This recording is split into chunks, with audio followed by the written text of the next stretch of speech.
Good evening and welcome to ITV News. This is Monday night's calendar. Yes, hello, good evening. Thanks for joining us. Here are tonight's main stories. Fatal failures. The Yorkshire campaigner whose sons were murdered by their father reacts angrily as a new report reveals the shocking numbers of children killed by a parent. I haven't seen any lessons being learnt.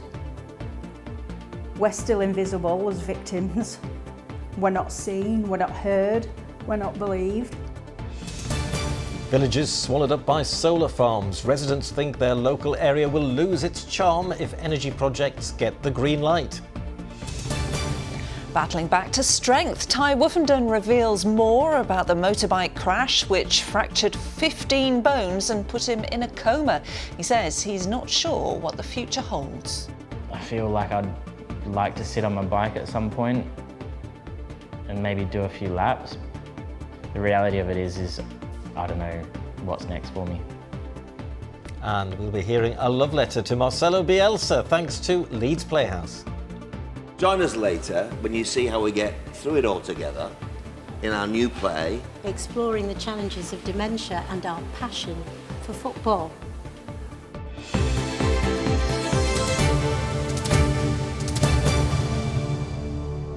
So first tonight, the mother of two boys who were killed by their abusive father in South Yorkshire says changes to the law are still urgent, more than 10 years after her children died. Claire Throssell has been speaking on the day. A report by a women's charity has revealed that since Jack and Paul's death, 19 other children were killed by perpetrators of domestic abuse. Most of them died at the hands of their own father. Well, Claire told our reporter Katie Oscroft it's time for a change in the law to better protect children like her sons. How many children need to die before a government's going to turn around and say, we're going to stop this? Ever since she lost her two sons, Claire Throssell has petitioned and pleaded with government after government for a change in the law. Today's report, she says, shows they haven't been listening. When I held them in my arms as they died, I promised both of them that no other children would have to die at the hands of a parent. We heard the familiar phrase, lessons will be learnt. What lessons have they actually learnt? Because in the last 10 years, since I've been campaigning, I haven't seen any lessons being learnt. We're still invisible as victims. We're not seen, we're not heard, we're not believed. Children are dying from a court system that's not fit for purpose. Jack, who was 12, and his 9-year-old brother Paul didn't even want to see their dad. But the courts granted access to Darren Sykes, who had a history of domestic abuse. He set fire to his house while the boys were trapped in an attic bedroom. He died with them.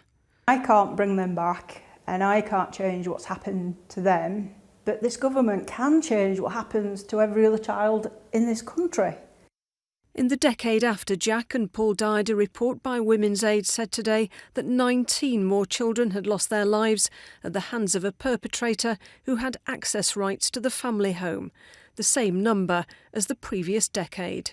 The overriding culture is that even if someone's a perpetrator of domestic abuse, they've caused harm to a victim, they've caused harm to a woman, they can still somehow be a good dad.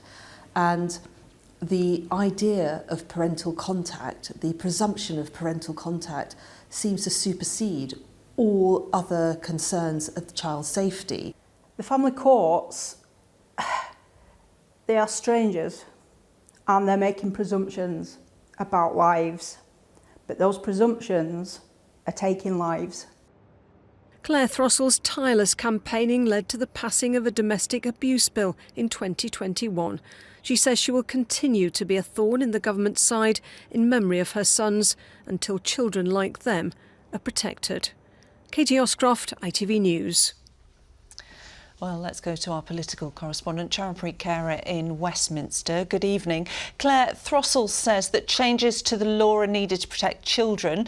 So what has the government said about that? That's right, Laura, and I think you could hear from Katie's report the frustration that Claire feels that she's been campaigning for this for so many years, and yet this report shows that the government just hasn't been listening. Well, today a spokesperson from the Ministry of Justice said any case involving the death of a child is a tragedy, and our sincere condolences go out to the families within this report. We'll carefully consider its findings and see where improvements to the family court system can be made to help prevent these awful crimes. Well, it is worth mentioning that the government is trialling a new Pathfinder process, which is supposed to highlight issues that could arise from the family courts early. It's been piloted in West Yorkshire. The question is whether that's enough to prevent this presumption of contact and help prevent this happening to more children. Charanpreet Kaur, thank you very much. More of the day's news, and a West Yorkshire police officer who went missing has been found dead at a nature reserve. Charlie Mitchell, who was 26, was last seen at home in Leeds on Saturday. Police said there had been concerns for his welfare. On Sunday, officers searching St Aidan's found his body. The force says there are no suspicious circumstances surrounding his death. A 44-year-old man has died following a crash near York at the weekend. Officers were called to a two-vehicle collision on Saturday night on the Sheriff Hutton Road. Police say the passenger in a red Toyota travelling southbound died at the scene. Other people in both vehicles are in hospital and they're being treated for serious injuries. Maternity services at two of our region's biggest hospitals will be investigated by an urgent national inquiry after bereaved parents said lessons had not been learned from the avoidable deaths of their babies. The news comes 3 days after maternity and neonatal care at Leeds General Infirmary and St James's Hospital was described as inadequate by the health regulator, the Care Quality Commission. Well, the inquiry will look at the country's worst performing maternity services. The Health Secretary, Wes Streeting, made the announcement this morning and apologised to parents whose babies had suffered avoidable harm or death. He said the investigation will be co-produced with the help of the families affected. I'm currently discussing with Leeds families the best way to grip the challenges brought to light in that trust by their campaigning, reports in the media and the latest CQC report. While there is action we can take now, we have to acknowledge that this has become systemic. It's not just a few bad units up and down the country. Maternity units are failing, hospitals are failing, trusts are failing, regulators are failing. Maternity safety will become the litmus test for all safety in the NHS. Well, we're joined now by Aliona Ram, whose daughter Aliona lived for just 27 minutes after she was born. Her death was due to gross failures during her delivery at Leeds General Infirmary. Thank you very much, firstly, for being here with us tonight. But do you believe that Aliona would have lived had there not been mistakes made? Well, most definitely. That was shown by the inquest process. She was essentially, in labour with my wife Fiona for 70 hours, and we weren't listened to. And in the end, her condition, her worsening condition over 5 hours, was withheld from us. So we weren't able to safeguard and take the appropriate actions to speak up for and safeguard our own daughter. And Daniel, you're wanting an independent inquiry into the goings-on at the maternity services in Leeds, aren't you? What do you think when you hear what Wes Streeting had to say there? So a rapid review into maternity services in Leeds is only going to scratch the surface of the frontline medical problems that are plaguing Leeds Teaching Hospitals Trust. Whilst Wes clearly views this as a next step, the problem is a rapid review will not go as far as to deal with the cultural problems behind the failings in Leeds maternity services, nor will it address the people or the management who have allowed these cultural issues to perpetuate for so long. Hence why we are calling for a full independent inquiry into maternity services in Leeds to be led by Donna Rockenden. Do you feel that it's too little too late? I feel that it just doesn't go far enough currently, is where we're at with Wes's proposals, but certainly the response from Leeds Teaching Hospitals itself is too little, regardless of the timescale we're talking. And what is this driving you on to fight? I don't want to see this happen to any other family again. Leeds Maternity Services have failed for far too long. Their management have a terrible attitude and are treating this more like a PR problem than a problem with their care leading to harmed and dead babies, and it just shouldn't be the case. What we need is real family-centred reform in Leeds to make sure these problems never happen again and that Leeds Maternity Services are safe for all families to use. Well, we have had a statement from Leeds Teaching Hospital NHS Trust, and they say that they, at the moment, have not received any confirmation that they are part of this inquiry. Well, that's not our understanding of the conversations that we've been having with Wes Streeting over the last week, and we've met with him twice. What we are talking about with Wes about is what an intervention in Leeds might look like, and we are strongly pushing for that independent inquiry. Daniel, thank you very much for joining us. No problem. Thanks for your time. Thank you. Thank you. Still to come. Are you the pride of Britain? We're looking for nominations for a special fundraiser who might get an unforgettable night out. And if the end of the heatwave has been hard to swallow, well, we've already had the coolest day of the week. I'll have the forecast and let you know where temperatures are heading next. Before that, a row is brewing in one of the most picturesque parts of South Yorkshire, featuring a chocolate box village and some of the richest agricultural land in the county. Residents in Hooton Pagnell say they're facing a triple whammy of plans to put solar panels on fields which surround it. The area north of Doncaster has been earmarked by not one but 3 separate companies, all looking to build solar energy sites which they say will power thousands of homes and enhance the local environment. But some living and working nearby disagree. Sally Simpson reports. Hooton Pagnell could be considered a hidden gem. Historic buildings surrounded by lush countryside. But under plans to be submitted later this year, it could also soon be a prime spot for solar panels to power nearly 20,000 homes. A consultation is underway and local people are already very vocal in their views.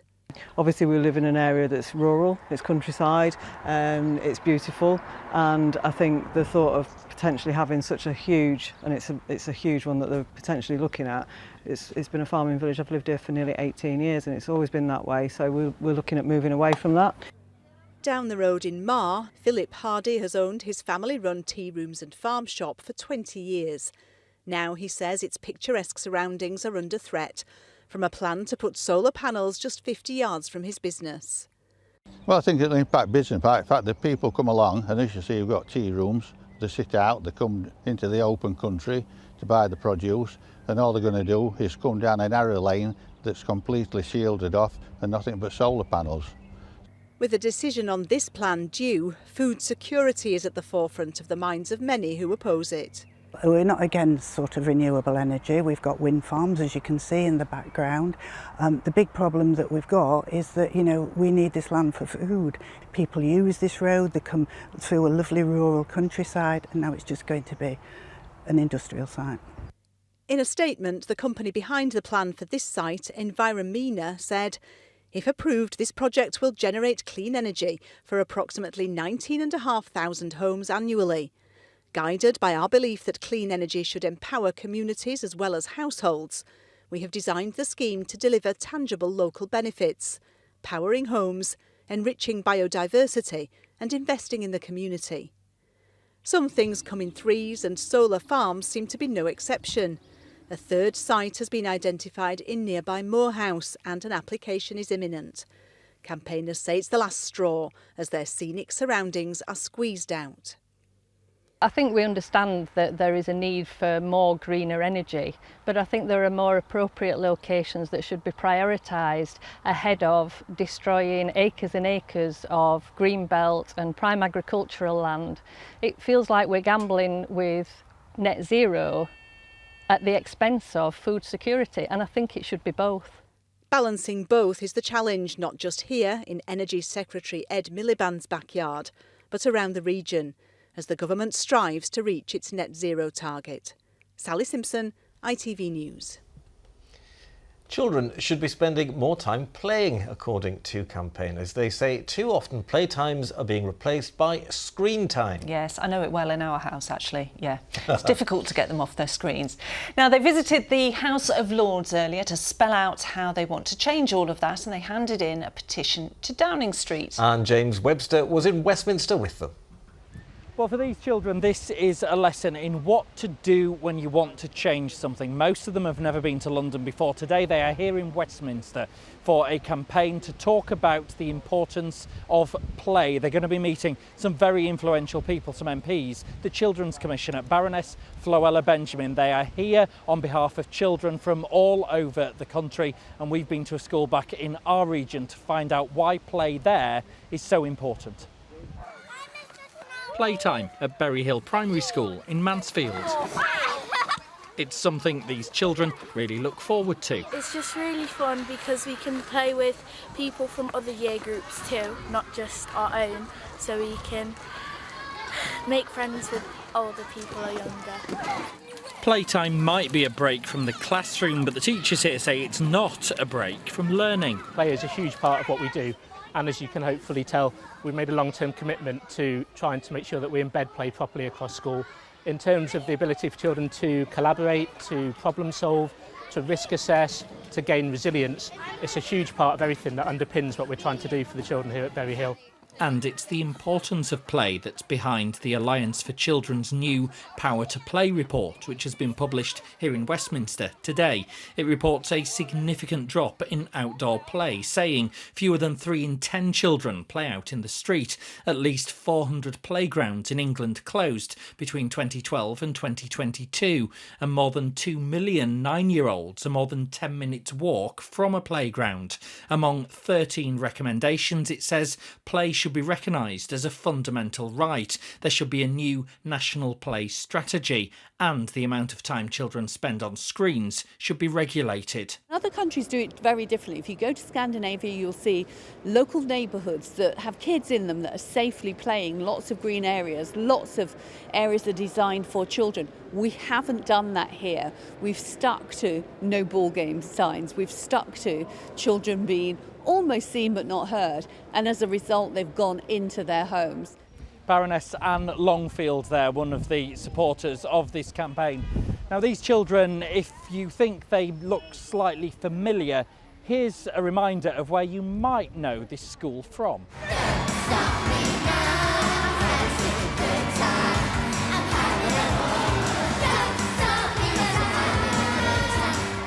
Well, I think chaotic brilliance sums that up, and I've been speaking to them about what they know about why they're here today.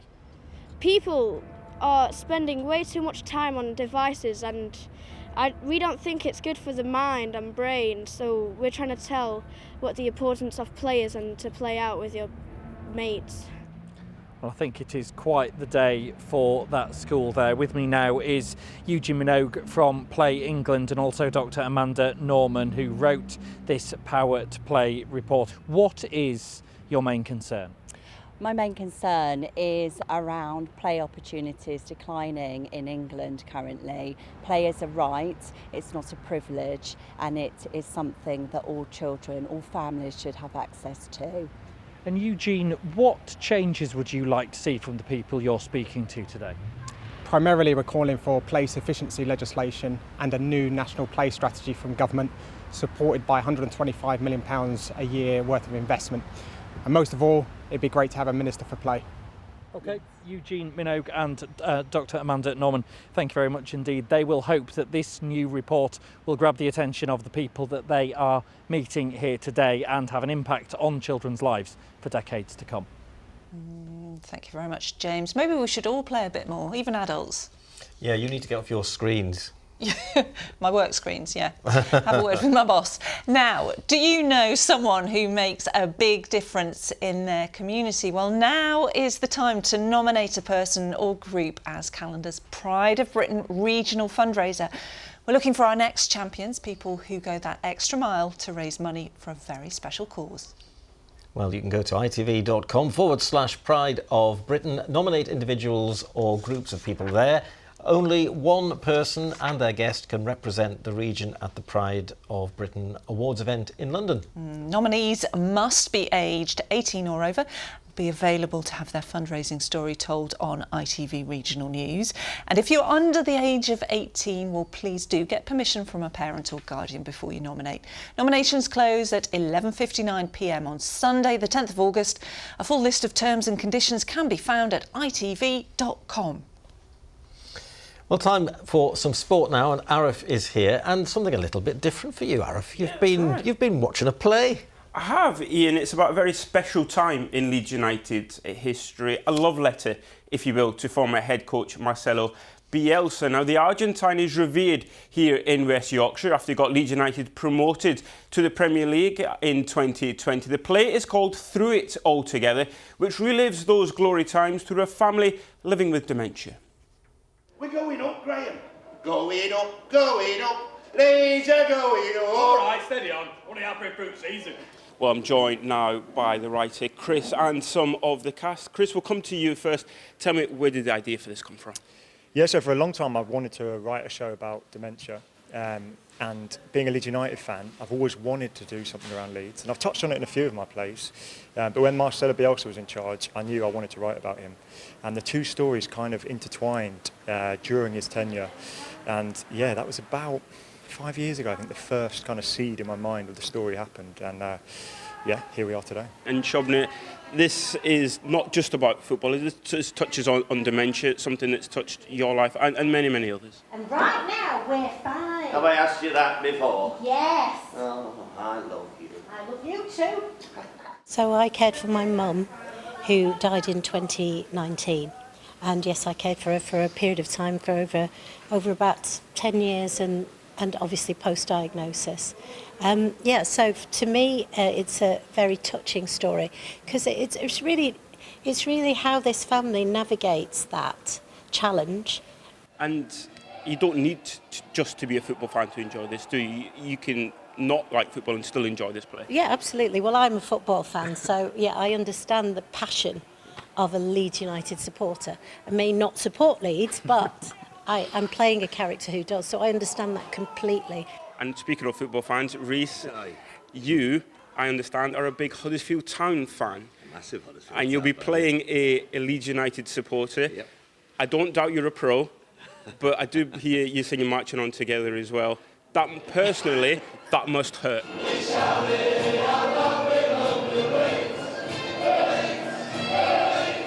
I'm saying nothing. I am a professional actor.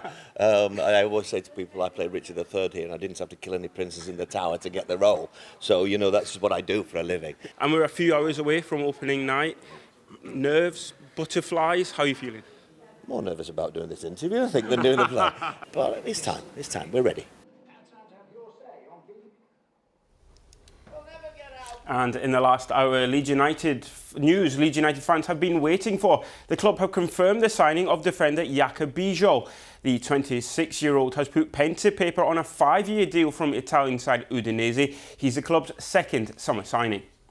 Scunthorpe Speedway star Ty Whiffenden has opened up about his horror crash and the recovery for the first time.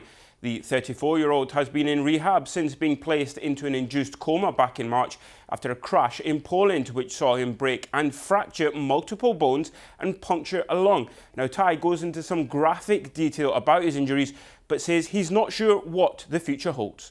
And honestly, I don't know what the plan is moving forward. We don't know if I'm going to ride again. I feel like I'd like to sit on my bike at some point and maybe do a few laps. The reality of it is I don't know what's next for me. And Arif, you're a keen golfer, aren't you? Have you ever had a hole-in-one? I've come close. Well, yeah? I say close, about size 12 close with my shoes, so probably not very close at all. But that's not the story for 3 lucky boys who all got hole-in-ones on the same day at the same course. 16-year-old Jack Winterbottom achieved his feat on the 3rd hole at Ilkley Golf Club. Not to be outdone, 19-year-old Thomas Ridgway and 28-year-old Ross McMillan then bagged hole-in-ones on the 5th, and all in separate rounds. Now, I've crunched some numbers, and it's 17 million to 1 for this to have happened. The shot before I teed off, one of my friends called James had hit the pin, so we were like, oh, that's very unlucky, and then I stepped up and yeah, seemed to go in, but yeah, got a hole-in-one. I believe the statistics are that it happens every once in 500 years or something, so it is a unique experience for our club this week. Story of that is I need to play more golf. Thank you, Aaron. Yes, you do. OK, and we need to go to Nick for the weather. A clear start makes way for a day of ancient discoveries. TUI sponsors ITV Yorkshire Weather. Hello, we started this week on a very different note compared with the end of last week. A few showers have blown away the heat wave. Time to open up those windows if you can and allow the cooler, fresher air to waft around the house before it warms up again. Top temperature in the heat wave came on Saturday at 30 degrees. Compare that with the average for this time of year, closer to 20, and bear that number in mind as we look at the forecast for the rest of the week. It's not going to turn out to be as hot, but it will warm up a little bit more and temperatures will remain at or above the average for the time of year.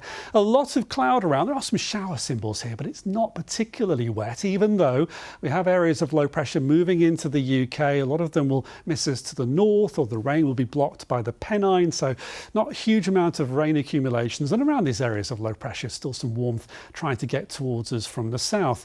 Had the odd shower earlier today with those rainbows. Largely fine end to the day. Cloud increasing again overnight, and some patches of rain will move our way. Temperatures into the mid-teens. So we get off to a cloudy start tomorrow, quite blustery as well. Your sunrise just after 4:30. Had the solstice. Day is getting shorter now. It's too early to say the nights are drawing in, but we'll get there eventually. We start with the cloud tomorrow. A lot of the rain will be blocked by the Pennine, so much of a rain shadow for us, but there will be patches of light rain or drizzle. A little bit brighter into the afternoon, still with a few showers. A blustery day as well, and temperatures just a little bit higher than today, and that trend will continue as the week goes on. As I mentioned earlier, there's a lot of cloud in the forecast, not a huge amount of rain, temperatures above the average and still quite breezy at times. Your pollen update is next.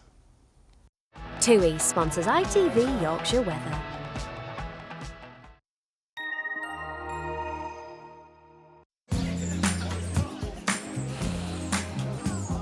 Making the most of summer.